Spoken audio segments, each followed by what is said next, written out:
Jennifer Miner. Today we are going to walk through the creation of this fantastic octopus card.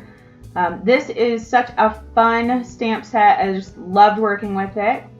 And so let's get started. This is called the Color Layering Octopus, and it is made by Hero Arts.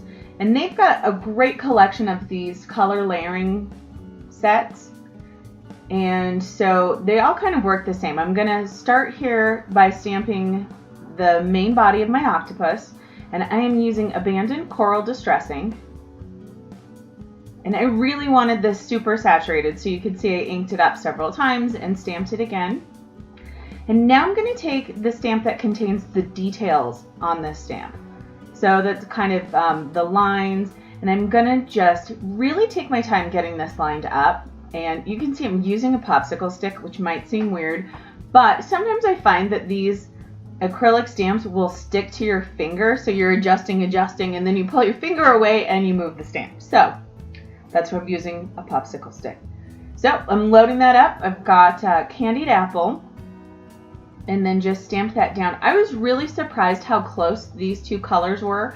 I'm just showing you my first attempt at this. This was much better, much cleaner stamp. And it's not super clear in the video, but I think you can see it in the stills. Now, one thing that I didn't show in my video, I did ink up both of those acrylic stamps with Versamark.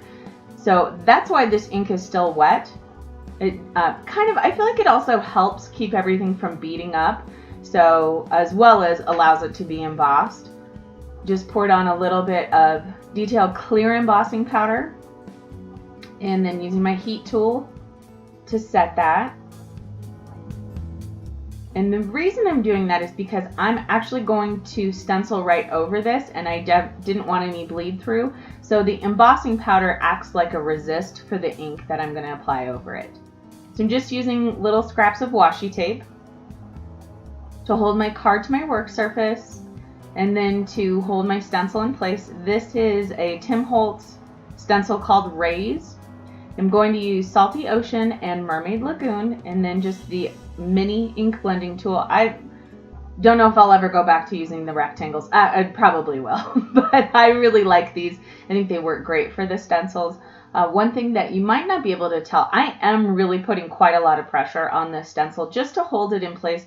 Even though it's taped, it takes quite a lot of pressure to kind of push that color through the stencil, especially where it's really fine and detailed. So I am with my left hand there putting quite a lot of pressure on the stencil just to keep it in place, because I'm not so good about getting things re-lined up. So starting with the Salty Ocean here, just working that in on my stencil right over my octopus, because remember, did that embossing ink, so it should act like a resist. And then once I've got that Salty Ocean as I want it, I'm going to come back in with the Mermaid Lagoon and really work it primarily on that left-hand side. I kind of want a gradation feel, or an ombre, if you will, kind of similar thing. So I'm just going to build that up on the inside of the stencil where the rays start. And just working that in. And now I have it how I want it, so I'm going to go ahead and pull my stencil up. And you can kind of see there's a little bit of ink on my octopus. So I'm just grabbing a paper towel. I got it slightly damp. I just keep a mister handy. And then I'm just going to wipe that up. It comes right off of the embossing ink. Now I'm very careful not to kind of smudge this onto the background. Alright, now I've got my rays in place, and I'm going to add just a little bit of this underwater foliage. So here I'm inking it up with Twisted Citron, and I'm just using a block for this. I think if I were to redo this, I would have used the Misty, because it wasn't as solid, the ink. That kind of could have used a second stamp with that. So also stamped that with Lucky Clover. And then I'm coming back in at this point. I'm going to use a little bit of the Tumbled Glass Distress ink just to add a little more depth, a little more color around the edges. And I'm putting on a very, very light application of this because I definitely don't want to overwhelm the rays that we've stenciled on earlier. So just kind of working with that. And I should mention at this point, I have trimmed down this panel. So the width is about 3.5 inches, but the height is 5.5.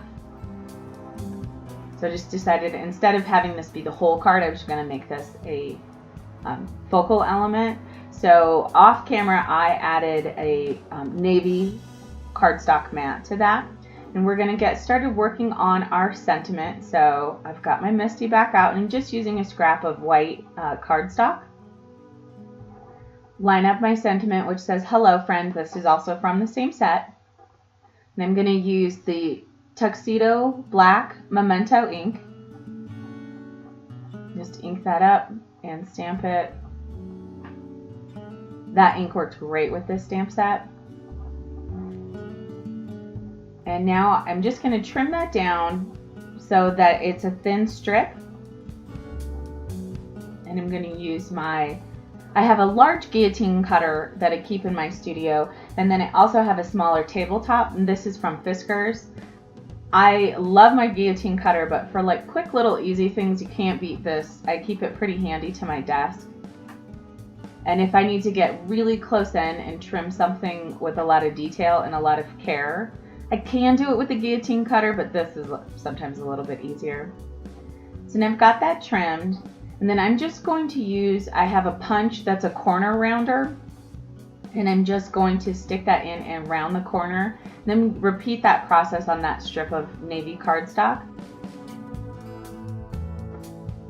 All right, and there's the corner rounder on the white piece. And again, probably should have waited to put the adhesive on it, but for this project it just worked out, and I liked the way this looked. It gave it a really shallow curve, so it's not a sharp bend at the end, and like the way that looks here. And then I am going to just apply my stamped panel to my folded card base using my handy dandy ATG gun. And when I put this on, it's not exactly perfect, so I did trim it up just a little bit to fit. Actually, here I'm going to take it to my guillotine cutter and even that up. This does sometimes happen. I know people get funny about paper, but it's rarely is it 100% exactly perfect and square all the time, so sometimes things like that happen, and I'm rarely perfectly straight or square ever, so it's not a big deal to me. But then I'm just going to use a pair of scissors to trim down the edge once I decide where I'm going to place the sentiment. A little bit more tape on the back.